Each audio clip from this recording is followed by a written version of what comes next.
And then Sarah Jessica Parker being like, the little box was lying. I just,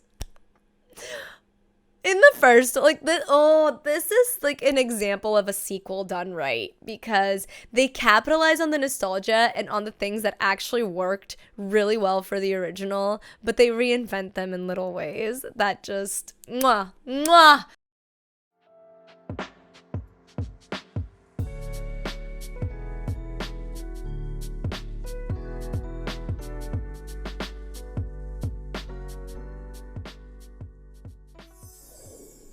Hello, and welcome to Embodying Mystical Mac. I'm Mac, and if you're new here, thank you so much for stopping by. If you are returning, thank you so much for coming back.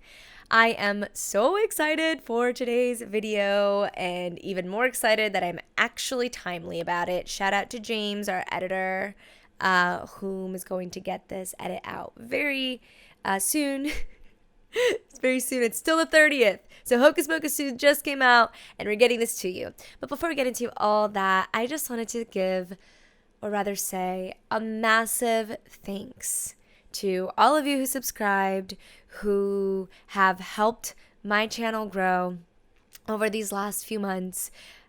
Genuinely, I don't have words. I just have really, really fuzzy and warm feels, and they are all directed towards you. So thank you. Now, instead of saying we're trying to get this channel monetized, I can actively saying we are growing this channel. We're growing this thing that's going to allow me to thrive financially on my creative talents. The amount of emotion that gives me. And I know that we're not there yet, per se, but this is a huge effing step. And I'm massively grateful. Like, can you see the tears in my eyes? And if you can't see them because you're listening on the podcast, I guarantee you they're there. So if you'd like to participate in helping my channel grow, and in other words, helping this community of kind-hearted people that are willing to live with acceptance and love in their hearts, especially for those that maybe don't hold the same values, then you're in the right place. Like, subscribe. We'd love to have you here.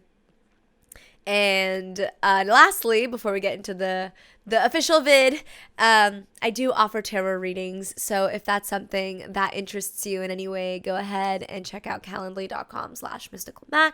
Click on the tarot reading and go from there. Book a reading. They're by donation right now. You donate whatever you see fit. And yeah. I'm super excited. This movie. Oh, yeah. Ooh. Sorry.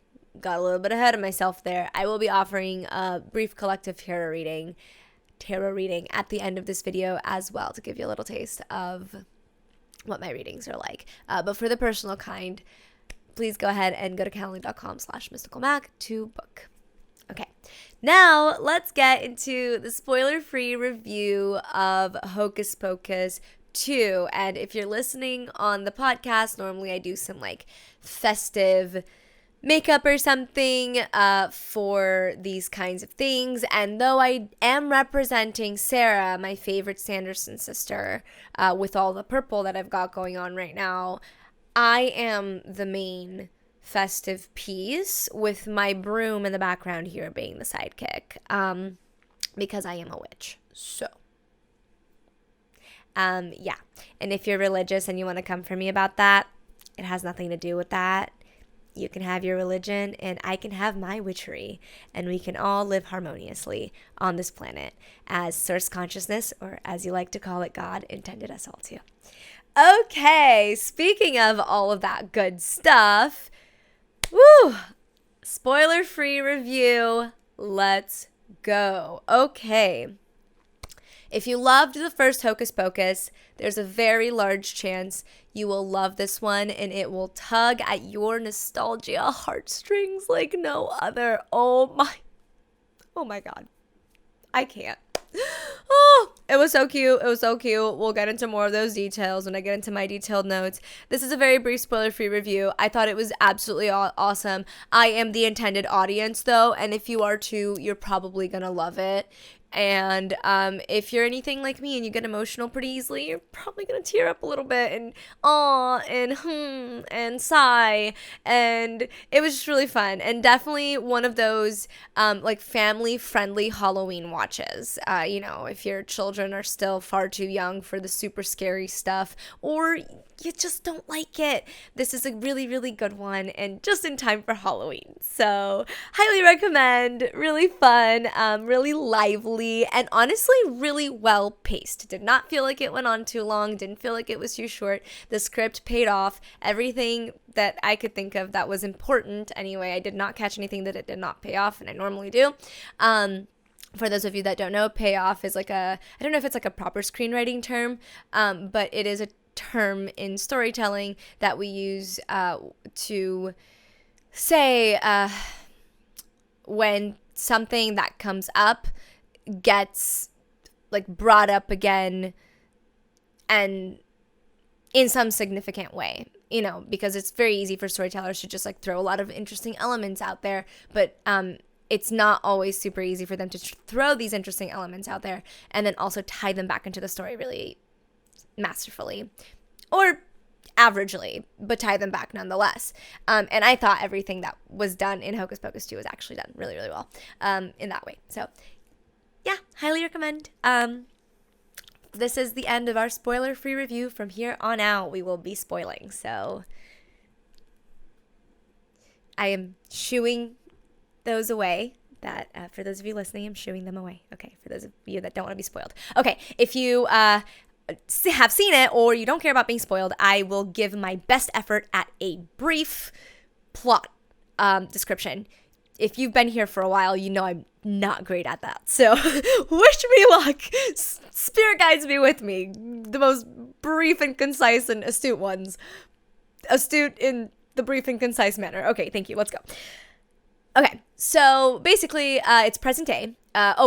We start the movie with a flashback, a very, very interesting flashback that I loved, by the way. Love this idea of this magical raven, and you can tell that it's magical because it's got rainbow feathers going on in the back, like over where its neck and shoulders. I don't know aviary anatomy, okay? But like the sort of back and shoulder area if you were to be wearing like raven wings or wings. It's got rainbow in it. So we can tell this is like a special raven, right? And we get Winifred basically storming. She's 16 now, and she's like storming through town. And we find out she's really, really, really pissed because the Reverend is going to make her marry this like super like town lout, basically. Yeah, town lout. She calls him a lout. And she's really not happy about that. And her sisters, meanwhile, have like a birthday celebration ready for her. It's her birthday. It's her 16th birthday. Supposedly a witch gets her powers on that day. We don't know if that's actually true. We never really get like an actual confirmation of that. Maybe loosely through it being Winifred's birthday and then later it being Becca's birthday. And now that I think about it, oh my God, wow. I barely remember most people's names. Okay, great. Let's go. So Winifred is very upset. Long story short, she like disrespects the Reverend.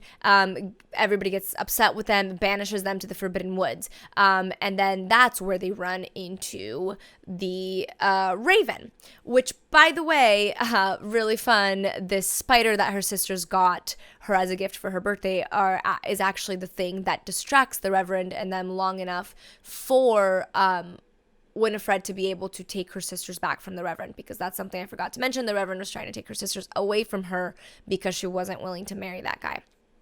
And so the spider escaped. The Reverend had like a funny moment with the spider, which I'll go into in my detailed notes. And they were, the gift from her sisters were basically like their saving grace. And they escaped into the woods. They run into the Raven, who turns into a woman, and she turns out to be an all-powerful sort of witch figure. And she sings the song that Sarah sings in the first movie to lure the children. And it works on Sarah, but not on Winnie and... God, please don't come for me. I forget the other one's name. But not on her and the other one, the one with the really fun topsy curly upward hair, that rides the Roombas. Oh my God, that was so good. Sarah goes because she's more like naive and more like genuinely childlike and innocent, whereas the other two are already like more mature and more mischievous. Mature is a very loose term. Very loose term. Winnie is probably like actually more mature, quote, quote. But of course, Winnie is not gonna let anything happen to her sisters, so she like rips Sarah away, and the witch like smells her up and down and basically tells them like, oh, do you know like why the mortals, or I don't know if she says mortals, do you know why they, referring to, you know, the townspeople, don't like these woods? And the sisters were like, why? And the witch is like, oh, well, it's because it's where we come to recharge. Witches anyway, right? So anyway, she bestows the book on them and makes a very interesting comment. Oh yes, because Winnie asks the book to show her a spell that is going to make them like all powerful, so that the townspeople could never come for them again. And the book set like has a spell for that and shows the spell, I think, for like a brief second. But then the witch quickly says like, you must never do that spell. That spell is not to be done, and book doesn't like it either. And we get this sense that, and for me, I definitely got an intuitive feeling of like, oh, she like, until the end was when I connected the intuitive feeling to being, oh, she suffered the consequences of what she's talking about. In the moment, I was just like super into the movie and being like, okay, that means something. We'll find out what it means later if this script is any good. And the script was pretty good. So we found out what it meant later. And it turned out that she had cast that spell and found out the hard way why you should never cast it. And we'll get there. So anyway, she bestows the book on them, says a little cryptic line about being like, it, you know, this is meant to be used with your coven, and you're lucky you have one of those. And then she just like whisks away and leaves them to their bidding with the book. And then they basically, you know, raise hell on the townspeople. Everything happens, yada yada.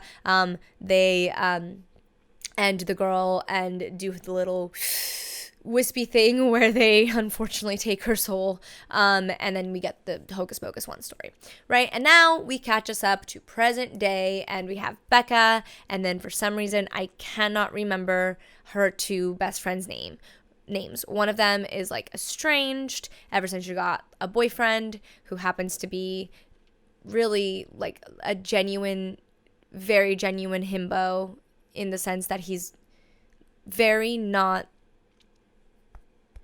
academically and commonsensically intelligent. He's not very bright, okay? But we find out that he doesn't have a terrible heart, which is lovely. But anyways, she's been like very estranged ever since she got that boyfriend, and basically really bad communication. Becca and her friend it's just not going well. We've got these two, and then we got the girl with the boyfriend, and then they're like, the trio's having a hard time, right? And it's Becca's birthday, and I guess they have like this birthday ritual because they used to do like witchy stuff, quote quote witchy stuff, when they were little together. And they, every year for Becca's birthday, they would like go, you know, light a candle safely somehow in the woods. I know there are safe ways to do it. I just like, that thought just dawned on me. I'm like, wow, like light a candle in fall. When all the leaves have fallen. Okay. Anyways, I live in California. Okay. Wildfires are scary. Anyhow, yeah, so they have this ritual, and they, you know, basically aren't gonna do it, the three of them, and that's really sad, and it's a whole thing. Long story short, they get tricked into lighting the candle, the two girls, Becca and her friend, that that are the duo now, they get tricked into lighting the candle that brings the Sanderson sisters back. And a bunch of shenanigans ensue. The Sanderson sisters are again trying to live past sunrise, because the candle will only allow them to do so. And because they're not able to take all the souls and stuff, they essentially just decide to do, or rather Winifred decides to do the spell that one should never ever do. And Book even resists this, but Winifred, just like she does with her sisters, abuses Book into showing her the potion and the incantation and all that stuff, even though Book is very aware that there's a big, big red flag warning that Winifred did not read. She really should have.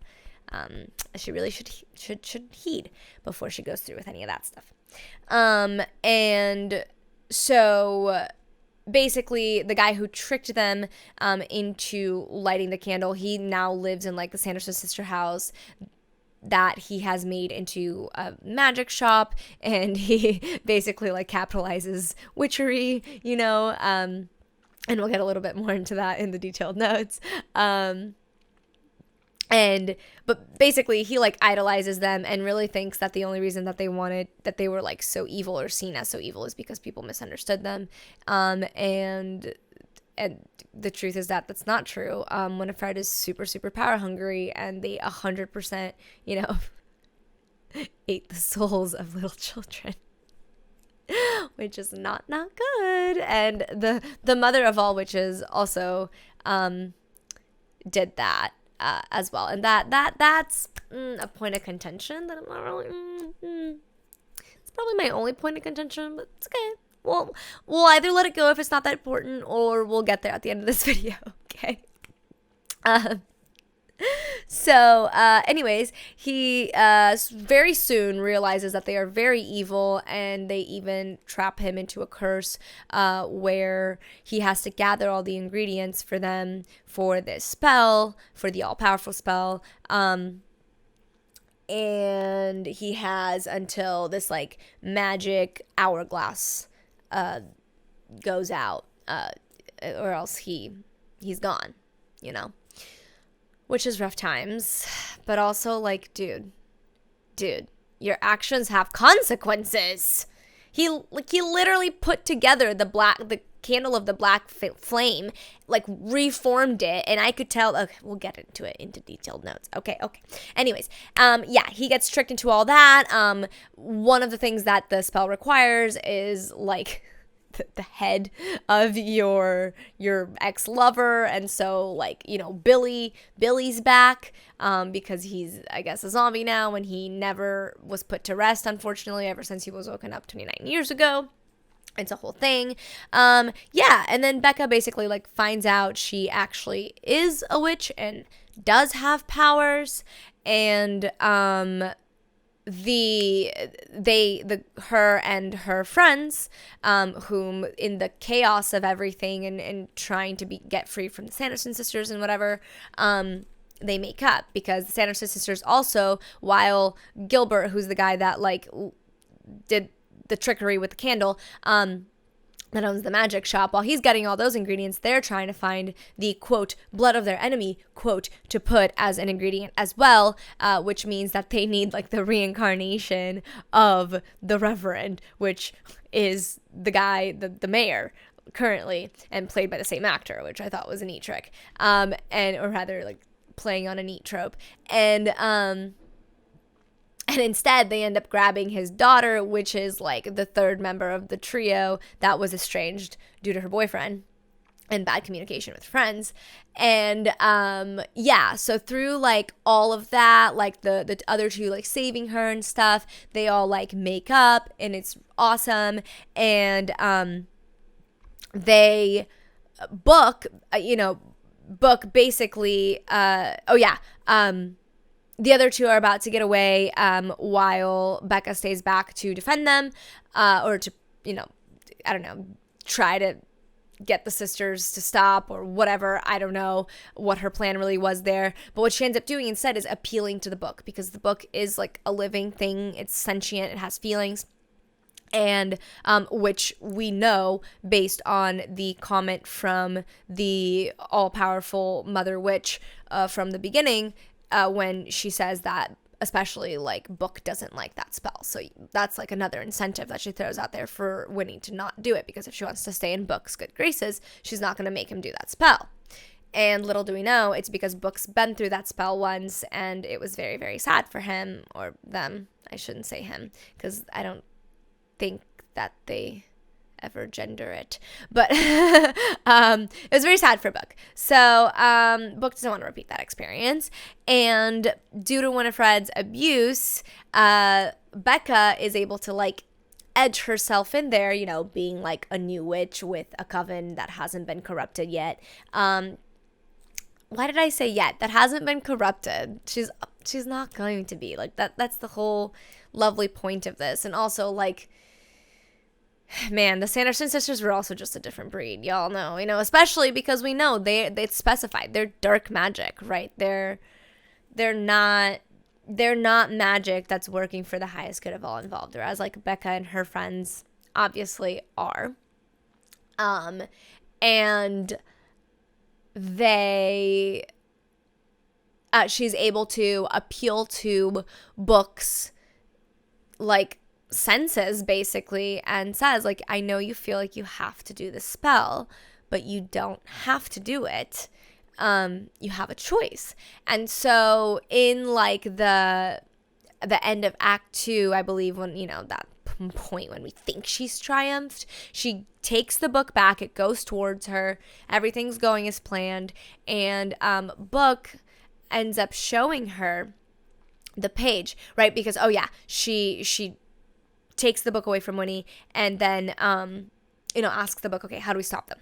And the book shows them the same spell as what Winnie was trying to do, and she's like, no, I'm not like her. Like, we don't want all power to one person. Like, we're cool sharing it, because that's like a premise and a theme of the movie, is like that great power is meant to be shared, right, within a coven, which again alludes to the beginning, the Mother Witch saying like, this book is meant for a coven to share in its power, right? And we get the sense of like, she's just like had this thing like stored. Maybe she can't use it because she doesn't have a coven. We're getting there. Okay. So, Book doesn't budge, right? And one of the friends is like, I think it wants you to read the warning. And so she goes, oh, so okay, we read the warning. The price for the spell to work is the thing that one values most. And the second that they read this out loud, I instantly clocked it, and I was like, if Winifred goes through with this, she will lose her sisters. Just like that Mother Witch likely did, rendering her unable to use her book, and having paid the ultimate price for being all-powerful. And now having to walk this earth all-powerful, and probably never needing to eat children's souls ever again, by the way. Just throwing that out there. But without her coven, which was how she became to be powerful enough to cast that spell in the first place, right? So very sad, and very interesting, and dare I say powerful messaging. Anyway, because that was the end of Act 2, so we still have another little act to go, and what happens there is, of course, Winifred goes through with the spell, and at first everything is dandy, but sure enough, soon her sisters start to flitter and glitter away, much like Infinity War blipping. And I still like the snapping better. I don't know who said this. I think it was like a YouTube channel, but the snapping is way better. But yeah, kind of like that sort of vibe. And, soon they just flutter and flutter away, because Winifred didn't believe her when Becca said that her sisters were the ultimate price, right? They were what she valued most. And so Book Winifred she's very upset. She finally feels something that's not rage and disconnection, which is crazy, right? Like, she had her sisters her whole life, but she never truly connected with them because she never appreciated them as individual people. And you have a moment of, like, Sarah trying to stand her ground and you know, set boundaries with Winifred, and per usual, Winifred just, like, bulldozes over her. And then as soon as they're both gone, she's in shambles and she's super upset, which, yeah, careful what you fucking wish for.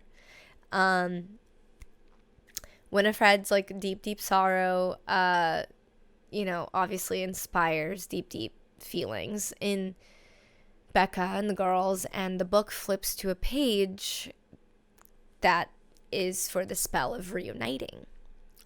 And, you know, Winifred goes, "Can you please help me?" And Becca, knowing what the spell entails, asks her, like, "Are you willing to sacrifice your magic?"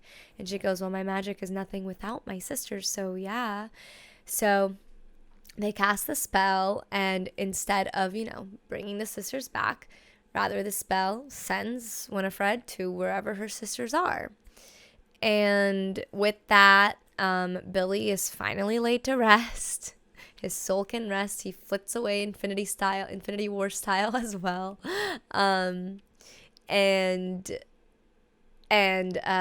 Gilbert learns a valuable lesson, starts to tell Billy's story correctly, because Billy was not Winifred's boyfriend.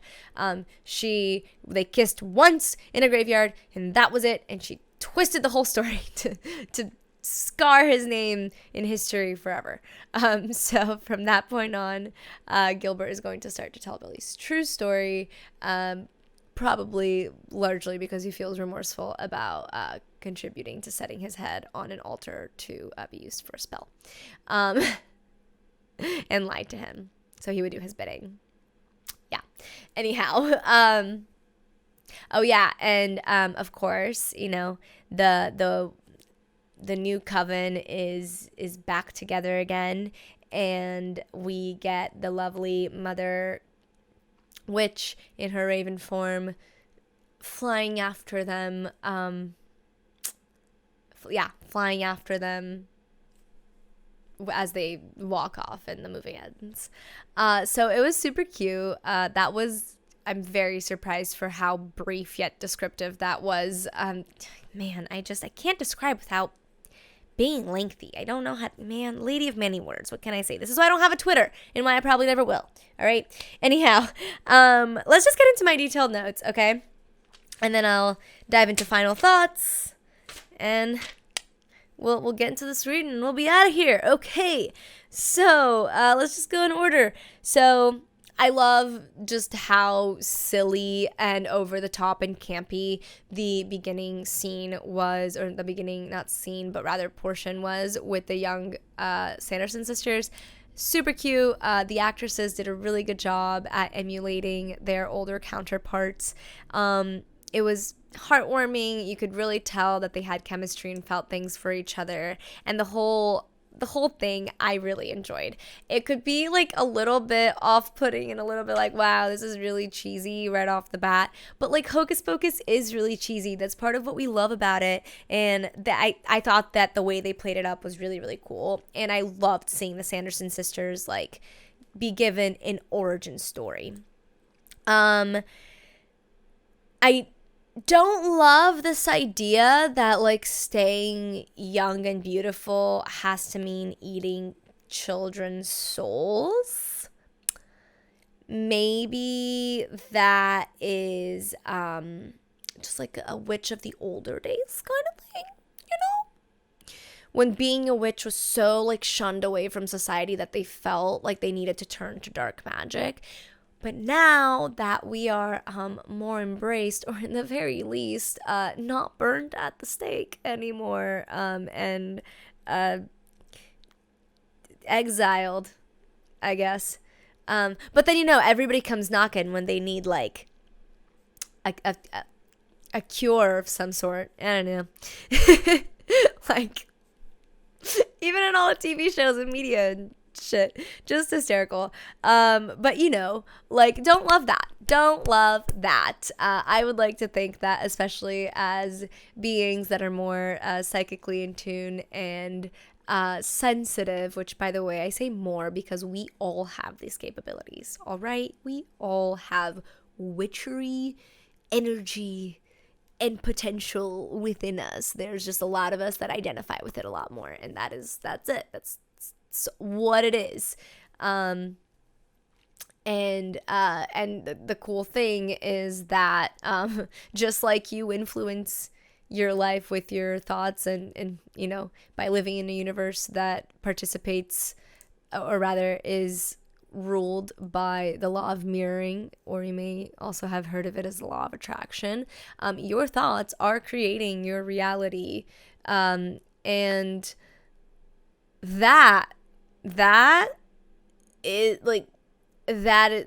Those energies, that is what witches are harnessing, essentially, right? By intentionally focusing that reality creating energy that we all have, and we have our tools to do it, be it our tarot decks, or rather, I mean, those are more for like insight as opposed to like, well, I guess, yeah, if you have insight about your reality, especially your inner reality, because your outer reality is created from your inner reality, that, I guess that is a reality creating tool. So anyways, regardless, rant over. Love the costume. I love the Mother Witch costume. I love what she represents. Aside from, again, the soul eating thing, but I'd like to think that she has transcended that after the Sanderson sisters, because we don't see her try to do it with the new ones, the new witches. So anyways, love the feathers that resemble her like raven form. I love the eye in the center of her abdomen. I love the geometric earrings and the ethereal dots to like kind of like witchify her otherwise kind of just glam makeup. Yeah, it was super cool. Whoever did like production design and costuming for her on the like amazing. Just amazing. Mr. Trask being reincarnated into the same dude, except but like actually a nice person. Awesome. Really appreciate that. And I love that actor. That actor is just like in a ton of Disney stuff. He has been for forever, I think, honestly, maybe even in like since The Sweet Life of Zack and Cody or something crazy like that. So go him. Don't know his name, but go him. Capitalizing on the witchery on Gilbert's part, that was really fun, and I love the fact that it ends up working. Like, hell yeah. And okay, I'm not gonna say I could definitely tell that freaking candle was like a re-put together version of the candle of the black flame. All right, it just looked way too effed up to not be a bunch of wax that was just put back together into the hope of a candle. Love the friends nope when the earth starts to open up beneath to like reveal the Sanderson sisters. That was fun. The musical numbers are great. They always are. The idol angle was great because the Sanderson sisters are just not, they are not as bright as they think they are. Not even Winnie, because she definitely falls for that too. Her hubris is very big, so that was genius.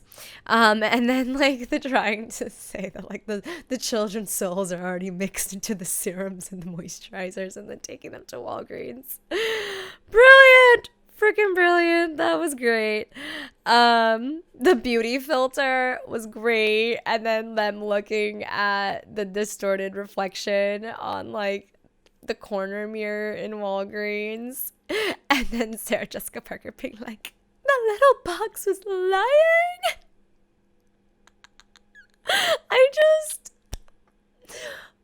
In the first, like, this is like an example of a sequel done right, because they capitalize on the nostalgia and on the things that actually worked really well for the original, but they reinvent them in little ways that just mwah, especially because the older one came out long enough that like our technology has advanced quite a bit, and it's just freaking brilliant. And don't you love that the sister that ends up with the vacuum in the old one ends up with the Roombas in this one, which is like just a high-tech vacuum. And then they have a mind of their own, and then they end up being these little like flotsam and jetsam lackeys. Like I love it. I love all of it. It was just freaking brilliant. Oh yes, of course. I knew that Becca was gonna appeal to Book's feelings and opinions. As she says, Book has opinions. The second that Winnie basically started to abuse the Book, like Winnie, her ruthlessness and her willing to step on anybody and anything, including the Book and her sisters, to get what she wants is her undoing, just like she said. Undoing is her undoing, right? So saw that coming from a million miles away, but it was still incredibly well played, and I loved it. It's so funny. I go through it with Gilbert in these notes. I go, fuck Gilbert. Poor Gilbert, LOL. And then, no, he still sucks. Just tell Billy the truth, Gilbert. And, you know, like tell him that they cursed you and that you're forced to get these ingredients, but you want to figure out a way to like get yourself uncursed and get rid of them at the same time. Like, come on. But it all ends up writing itself in the end, and it's a quirky, fun B-plot. So you know what? We leave it. It was fun. Love that the witchy capitalism works. Love it, love it, love it. I mean, all of these like little folk tales and legends that we have in our day and age, I'm not gonna go as far as to say like the Greek and Roman mythologies and all that stuff per se, but maybe. But there's a lot of stuff. There's a lot of stuff in our day and age that's prevailed through the years for like reasons. And I'm for fear of coming off super, super crazy woo-woo more than I already do, which Lord knows is a lot. I mean, I just replied to a comment on a short that I put out that was about tarot that definitely tells me that sure, people like me might not be getting burnt at the stake anymore, but there's a good amount of people on this planet that do not understand us and don't even really want to. They just want to shit on the things that we believe in and find to be our truth, even if it just does nobody harm. But all that to preface, yes, salt has purifying properties. I'm sure that it does so on an energetic level, and I wouldn't be surprised if it does so at a scientific level, depending on the salt that you're looking at. And I just love it. I love that the capitalism witchy stuff, like the potpourri, the burning potpourri lifted the curse. Of course, it needed some like actual magic. But it, that's part of it though. It's like using these tools. It's not just like, okay, boom, let me light a candle. It's like, no, let me like light this candle while I meditate on this intention. And when I ignite this candle, I like conjure up the energies of the universe, right, that are within me and without me, all at the same time. And if you prefer the word God, that's cool. That energy, you came from it, therefore you are it, and you are it experiencing itself, and it's all mind-boggling. Just conjuring that creative energy that plays with the law of attraction, the law of mirroring, and creates your reality. Honing it in and focusing it, like that's all it really freaking is. So that was super fun. But yeah, it's like, it's not just lighting the candle, it's putting your feeling into it, putting your intention into it. And they do, so it works. They get out, the curse lifts. Let's see, the Book is sweating, which the Book cries and sweats, and that was super fun. The Sanderson costume contest was really funny, and of course they didn't win. The like sexy Sandersons one, which was really fun. Oh, so fun. And then I love the Sandersons in drag. It's like, oh, the blood. Oh, the Bewitched flash mob was really fun. It's kind of like a tradition at this point, right? What is this? Oh, yes. I love that they're flying past a window and the actual movie is playing. That was super fun. Of course, it's not a part like with them in it that I saw. It was like the part with the guy that was in the devil costume. The like older couple that lets them into their house. The town fool joke with the estranged best friend's boyfriend goes very deep.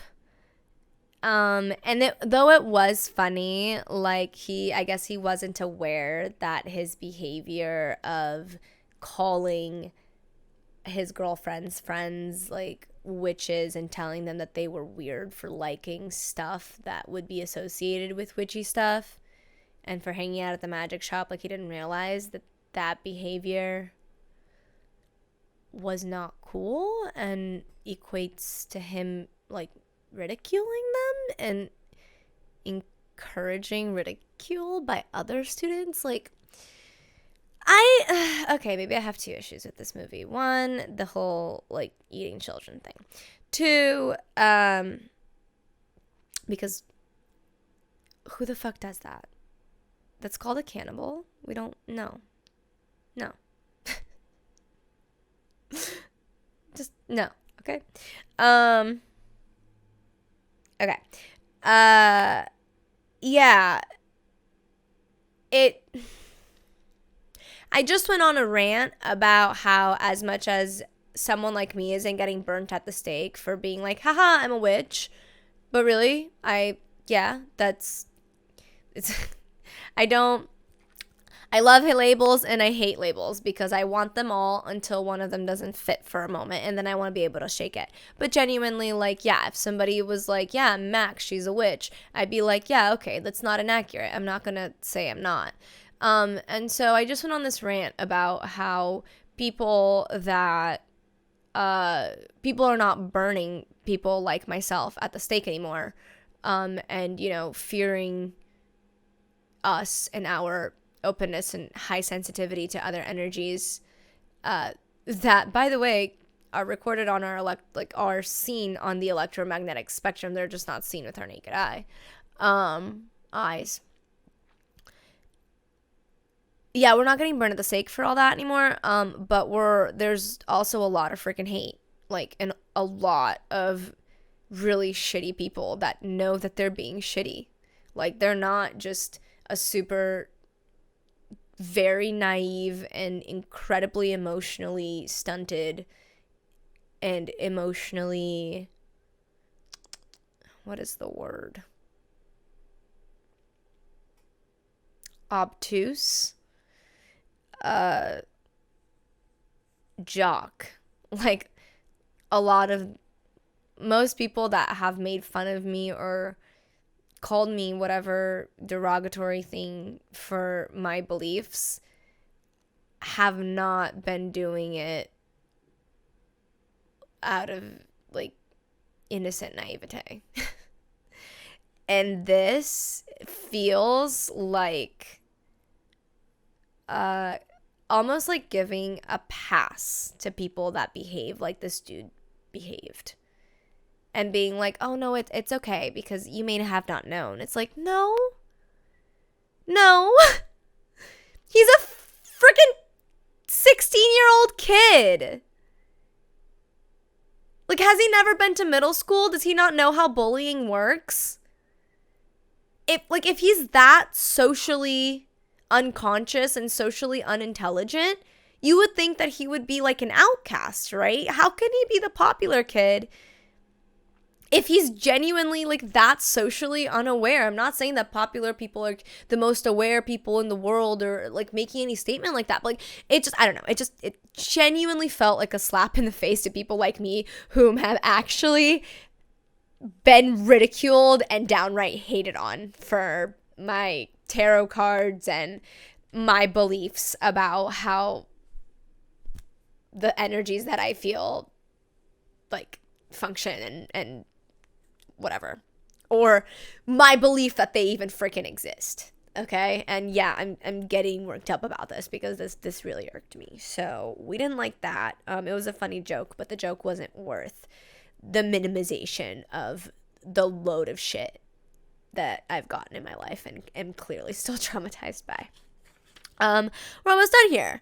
Okay, so love that quote. Power is meant to be shared, and it pretty much like sums up one of the central themes of this movie, which is like, what is power? And power can be seen in any way when we're looking at the theme. Like here, of course, they mean like magical power, but I'm gonna throw it to just like financial power, right? What is having all the money in the world if you can't provide for people that you love, or create fun experiences for people that you love, or share that money and resources and experiences with people that you love?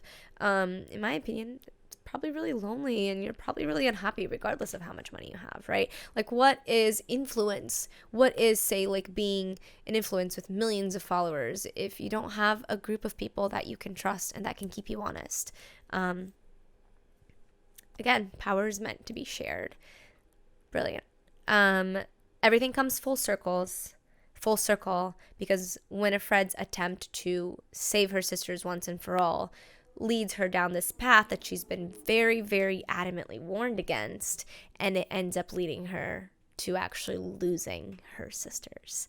So again, really like well-written script for like, you know, like it's not like, I'm not saying it should take the Oscar for like best screenplay, but it's a really well-written script for what it is, and everything comes full circle. Even that thought, Winifred's remorse is very genuine, and you can tell that she's learned her lesson, like very, very deeply learned her lesson, which is really, really awesome. And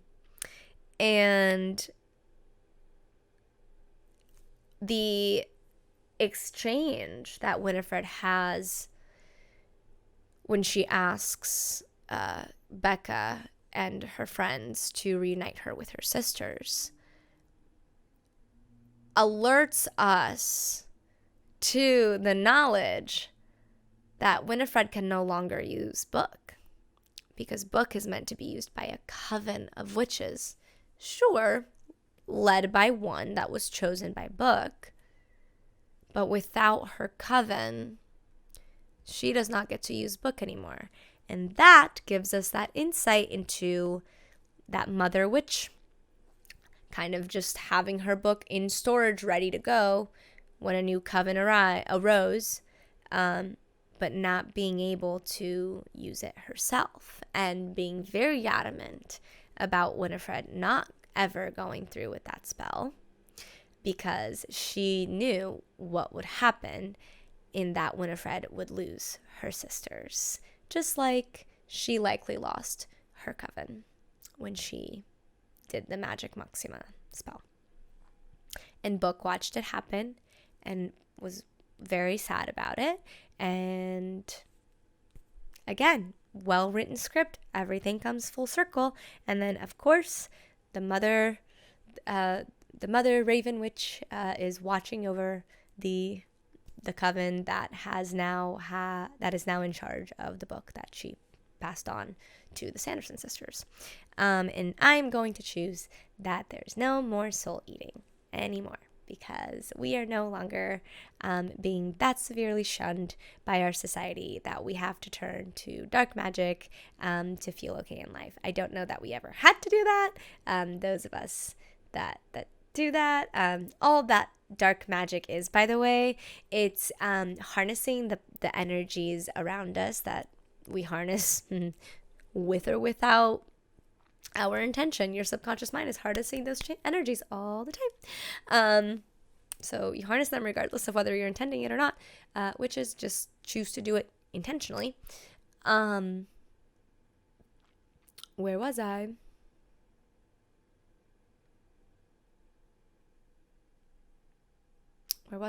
Oh, yes, explaining dark magic. All that really means is when you're harnessing the energies of the universe in a way that only serves you, with the intention of only serving yourself and damn everybody else. So, not wanting to, before I go into that rant, service to self versus service to others. When we talk about light magic, or, I guess dark magic's opposite, all that it is, it's harnessing the energies of the universe and the energies within us, the power within us to harness those energies, to serve ourselves, but also the greater good. So it's the difference, whereas service to others is just to serve ourselves. So like an example from my personal practice, right? Whenever I meditate on success for this YouTube channel, for the business, I don't even know, multi-faceted business brand that I'm creating here, with this channel being the cornerstone, I'm meditating and harnessing my energy and intention on these things, knowing and consciously keeping in mind that as this flourishes, as my career as a YouTuber and influencer and entrepreneur, like artistic entrepreneur, flourishes, I am able to give back tenfold. Because with the financial abundance that comes my way through these avenues, I'm able to donate to the people and causes that are doing really good things for the planet, for the living beings on this planet, for the living beings being plants, animals, but also for the people on this planet. The organizations that I have listed in my descriptions, I can donate to them largely when my financial abundance is large, right? I no longer having a part-time job or part-time jobs allows me to make this content, to make my spiritual work, right? My readings and my energetic work, the thing that I do. Because ultimately that is one of the best ways that I give back, is by lending out my opinion and my thoughts. Those of you that have subscribed, you're here because something I do or say or am sparks an interest in you. And I'm getting emotional because this hits my soul on a really deep level. To some people, this may seem really frivolous and really dumb, like, oh, you're a YouTuber, yada, yada.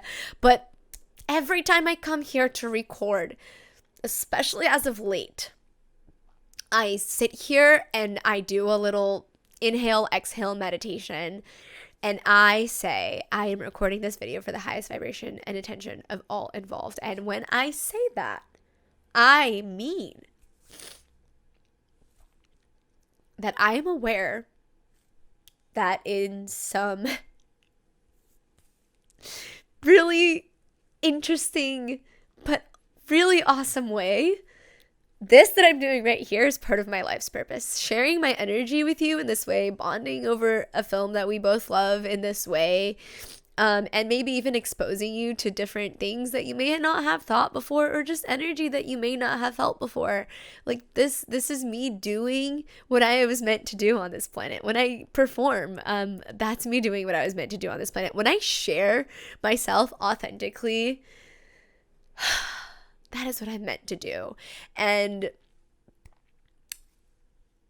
I consider myself to be a light magic practitioner, because whenever I manifest things for myself, I'm always aware. And before I even start that process, I pinpoint and I ask myself, is my benefiting this also going to benefit my grand purpose, which is to serve this collective, to serve this Mother Earth, to just serve this amazing purpose that is helping our species like get to that next consciousness level that we are surely getting into, and it's so freaking exciting, and these are the ways that I do it. And so whenever I'm conjuring, you know, my magic or whatever, taking advantage of the law of mirroring, I'm manifesting from a point of like, okay, like this is going to serve me in a way that's going to allow me to serve this world in the ways that I've always wanted to and hoped for. And when you turn to dark magic, you forget all that. You forget that you're part of this grand, beautiful collective that comes from this all-loving energy that some call God and some call source, whatever. My fridge might have just, you might have heard something, might have been my fridge. I don't know. We've been here a bit. When you turn away from that and you're like Winifred and all you do is just seek power for yourself because you want to be powerful, because you want this, because you want that, and screw everybody else, screw whoever gets harmed, whoever gets in your way, it doesn't matter. That's dark magic. When you forget that you are a part of this all-loving consciousness and you share that with everything surrounding you. Even the inanimate objects surrounding you, they have a spark of source consciousness within them. It may not be like human consciousness, right? This like very, very mass expanded, beautiful thing, but it's still consciousness. Otherwise, it wouldn't exist.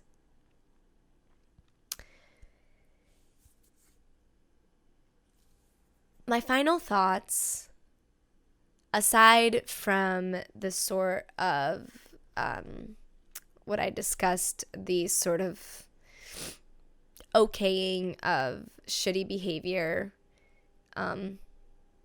regardless of what it is. It doesn't matter what you're making fun of somebody for. If you wouldn't do it in front of their face and they wouldn't laugh too, in fact, they would be hurt by it, it's mean-spirited and it's not kind. And, you know, calling someone weird for the things that they're into in that derogatory way just sucks, and nobody likes it. And it doesn't matter like what you're into, as long as you're not harming anybody and you're not harming yourself.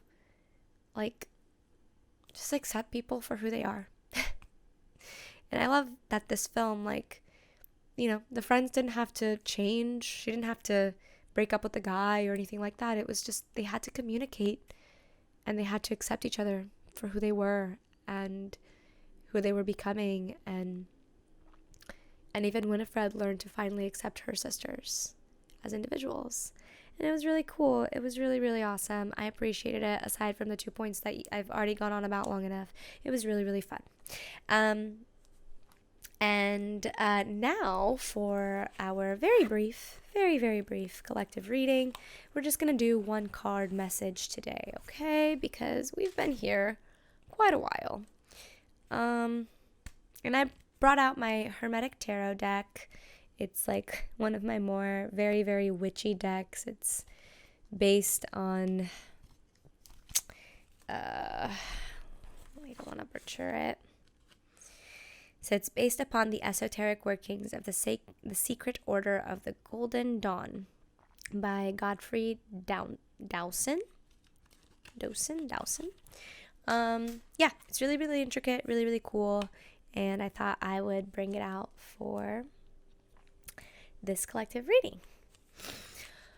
Okay. What is a good card to send us off today?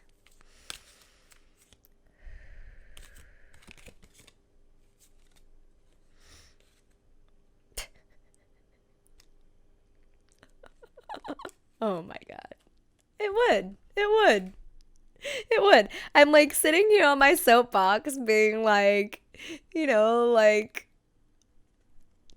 accept us please. Like, we don't want to be burned at the stake anymore. And then what card comes out of the tarot? One of the most like stereotypically misunderstood cards that everyone always freaks out about. No, it's not death. Freaking devil. God damn it. but it comes out in reverse, which is actually really great news. So, not that the devil in and of itself is a bad card, by the way. None of the guys, these are just cards. They're fucking cards. That's all they are, all right? They're not like crystals that have been like living in the earth for years and eons and like absorbing a ton of like cosmic amazing energy. No, these cards only have as much energy as I give them. And yes, I give them a lot of intention and energy, which is why we're able to get fun messages that end up being insightful and helpful, at least for me. Let me know if they're helpful for you. But this card, it's when it's flipped right side up, there's this principle in tarot that when we flip a card, or rather when we get a card in reverse, it means that whatever that card means right side up, you kind of flip it on its head. You turn it to be, you make it the opposite. A little background on the Devil card. It is part of the major arcana, which is the part that pertains to the hero's journey, i.e. kind of like the overarching story of life and larger patterns in our existence, be them like one whole lifetime, several lifetimes, what have you. So this message holds weight in the sense of like perhaps like a karmic cycle.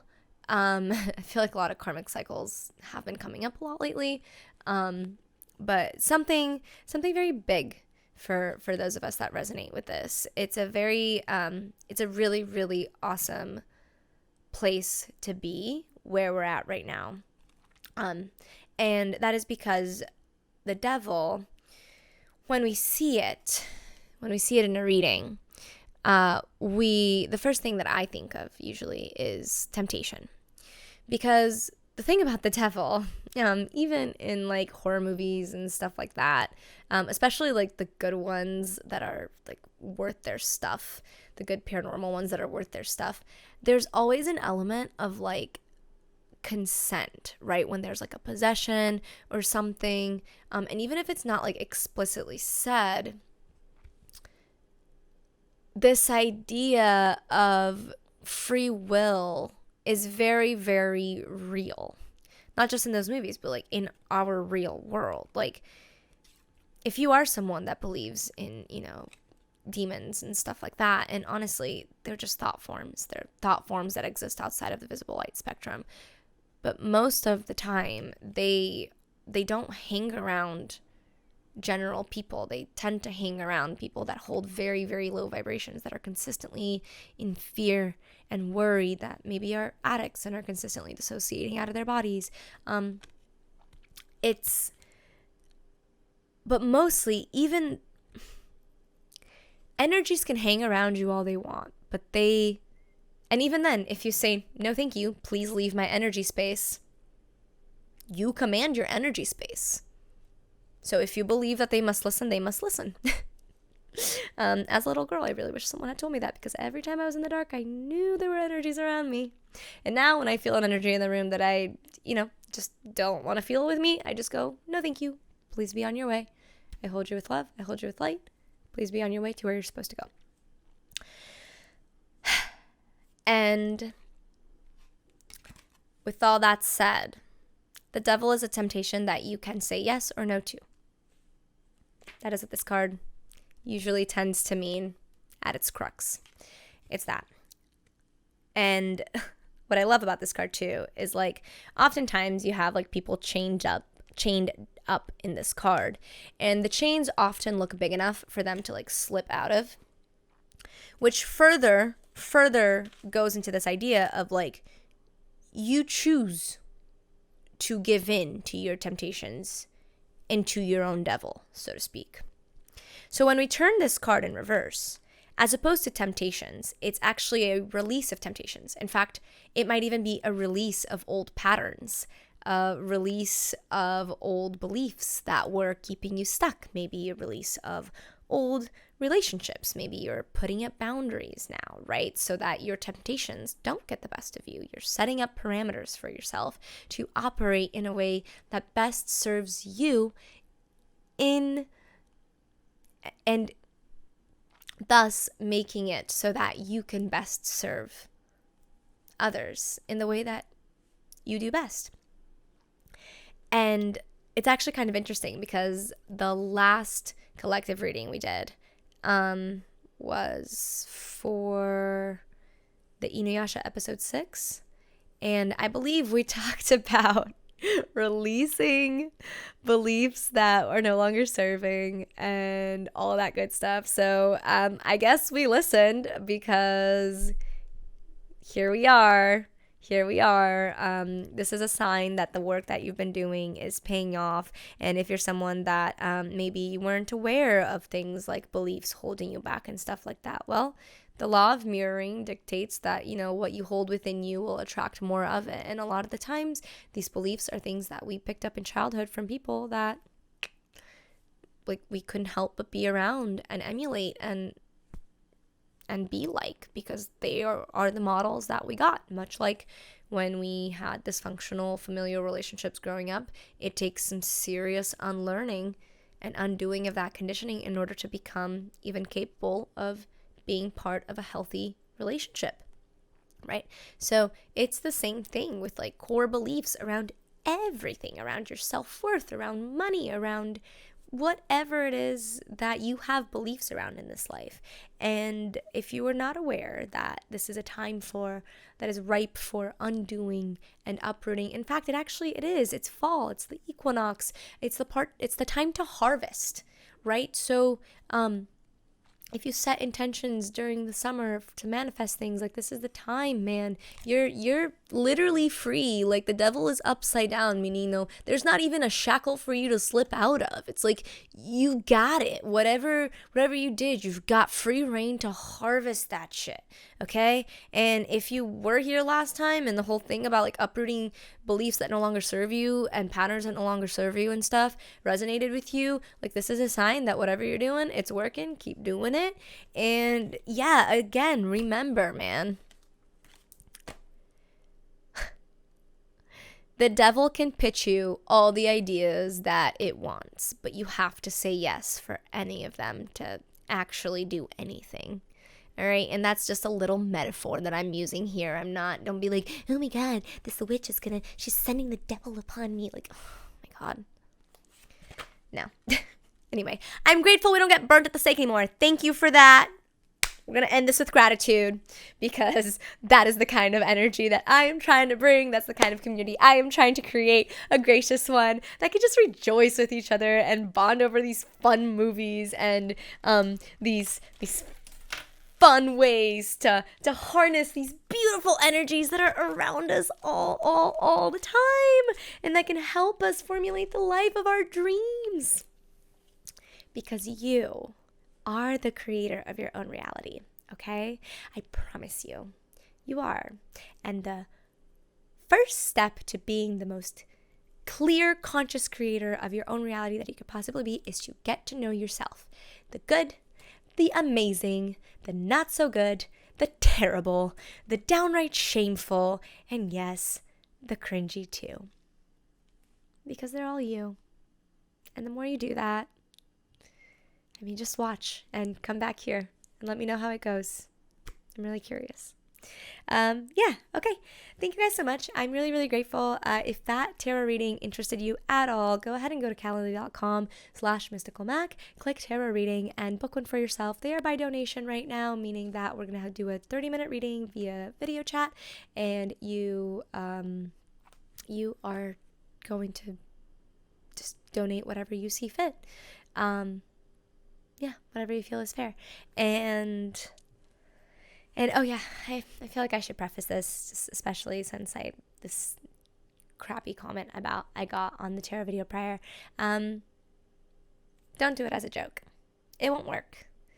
I don't know why I felt compelled to say this. Normally I wouldn't even say anything, but yeah, it's one of those things where it's like, these cards really are just cards, and it needs both mine and your energy to work. And if you're someone who doesn't believe that it's going to work and you think it's all silly and it's a joke, then it probably won't, and it'll feel really awkward, and I won't take your money anyway, because that'll feel weird and icky. So don't do that, okay? But if you are someone who's genuine, or if you're someone who just isn't really sure, but you are open, then yes, it definitely will work, even if you're not like a believer or anything. Just that openness is all these cards need to show you what it is that you need to see to take ownership of whatever situation you've got going on in your reality. Thank you so very much. If you did not catch it, I celebrated the 1,000 subscribers with a Disney Dreamlight Valley live stream. I think I'm going to start live streaming more often, so tune in to my community posts to see when I do that, as I announce it a little bit before I do it.